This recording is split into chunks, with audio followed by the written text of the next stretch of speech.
So Yehuda, thanks for agreeing to talk to me. Can I just ask you a little bit about what you're going to be talking about today, and you know, what kind of themes you're going to be covering?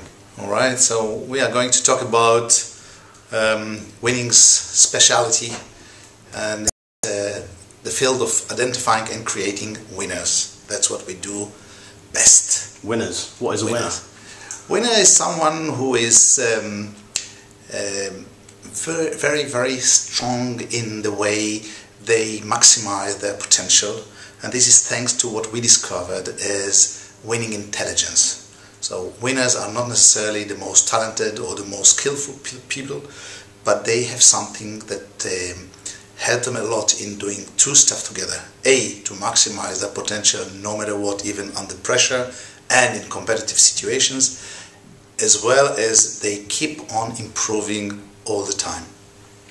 Okay, so is this something that can be learnt, or is it something that's innate? That's the beauty of winning intelligence. Unlike the regular IQ, this is something that you can extend and practice and improve, because the way winners are thinking is based on a very definite, of the finite structure or framework of thinking patterns. We call it teacup. So winners are taking their decisions and they are oriented and led by these teacup rules, which is a kind of a framework of generic thinking patterns which enable them to take the right decisions no matter what. And the more you learn those, because these are patterns which are based on specific do's and don'ts rule, which makes them as any other skill, the more you learn them, the more you practice them, the more you control and master them.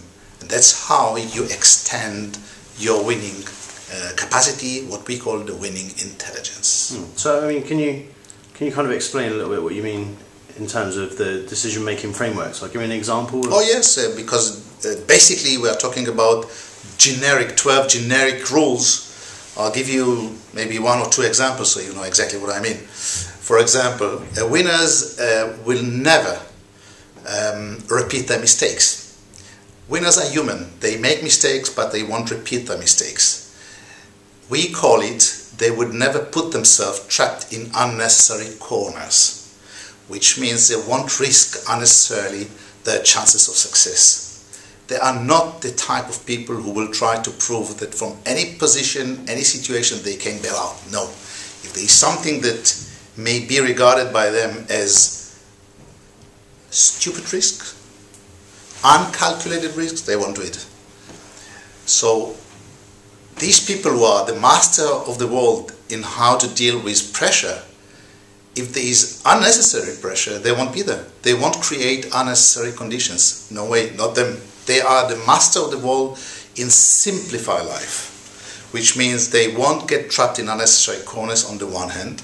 And if you want another example, if they are involved in a critical situation where the margin for mistakes is slim or doesn't exist at all, and they do have a proven method that works for them, no matter how creative and intelligent they would be, they won't try to reinvent the wheel. They will just keep going on with the same formula that works for them, and they will push aside any tendency to try to do things better or change it on a critical situation. They won't do it. So this is a very typical, methodic, pragmatic way of behavior. Yes, they are creative, but they know that being creative is a question of timing. They will look for the right time. When can they improvise? Not on a critical situation when they do have a working formula. All right? There are some other examples. If you see, for example, let's see a situation where they had a kind of a plan and it just doesn't work. You know, you can't. Sometimes you have a plan, but reality is stronger than anything else. And then what? Again, you can see how pragmatic they are. Winners do not fall in love with their concept. If it doesn't work, they won't deny it. They will just leave it alone. They will just push it aside, and then they will come with creative stuff. But again, in a way that wouldn't put them in unnecessary corners. It would be a kind of controlled creativity.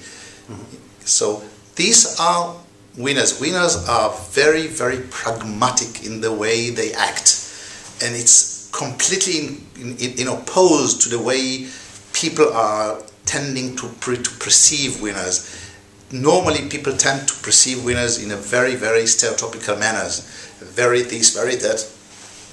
Very simple people, very simple mindset, which come from the standpoint which says, as a winner, I have the right and the duty to be on the winning side. And anything that can risk unnecessarily their chances of success, they won't do it.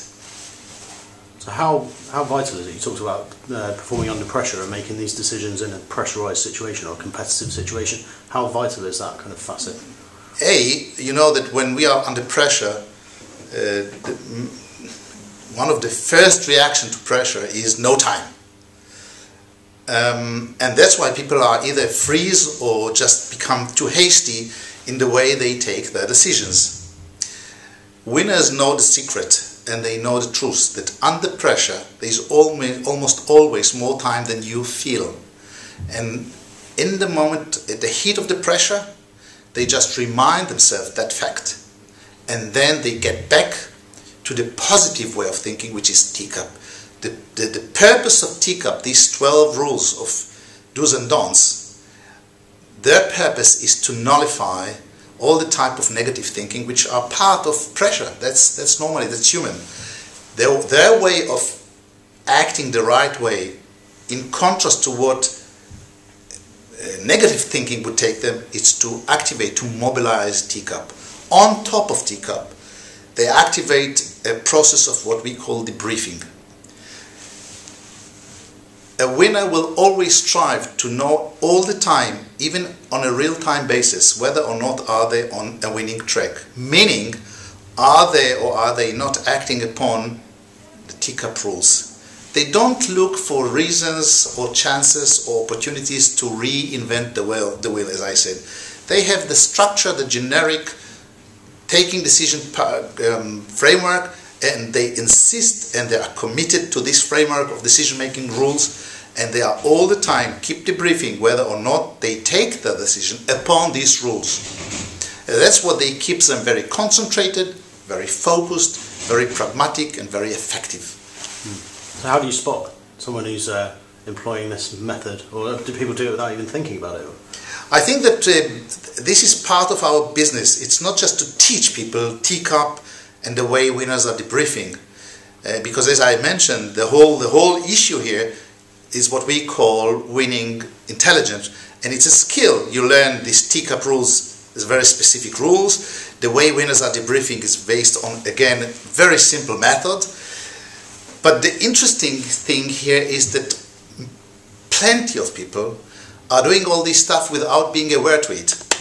So our job is not just to teach it those who are not acting that way, it's even to go to these people who are winners and very successful, and just to put it on the table and to bring into their consciousness, to their awareness, that that's what they do when they're doing the right stuff. And by that, they duplicated in hundreds of percentages their winnings by knowing, not anymore by intuition.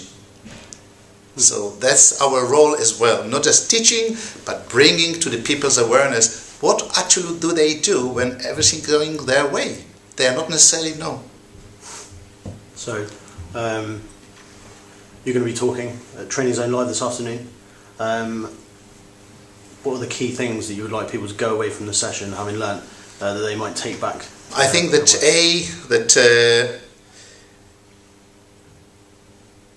intelligence, winning intelligence, which is the platform for repeated success. We are talking about repeated success and the avoidance of repeated failures and mistakes that sometimes appear very costly.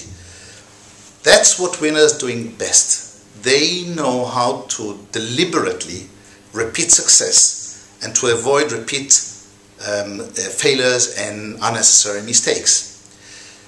This winning intelligence, which is the platform to create repeated success, deliberately repeated success, is a skill. And the more you understand it, you are more willing to just learn it, and to practice it, and then you just improve it. And the way we judge winners is exactly that way. how often or what is the magnitude of improvement. The more improvement you see someone displays, you know that you are dealing with a winner. And it's exactly what we want them people to understand, that they can learn these skills in order to get improved in their frequency of creating and producing more and more winning deliberately by knowing what to do. I think that's brilliant.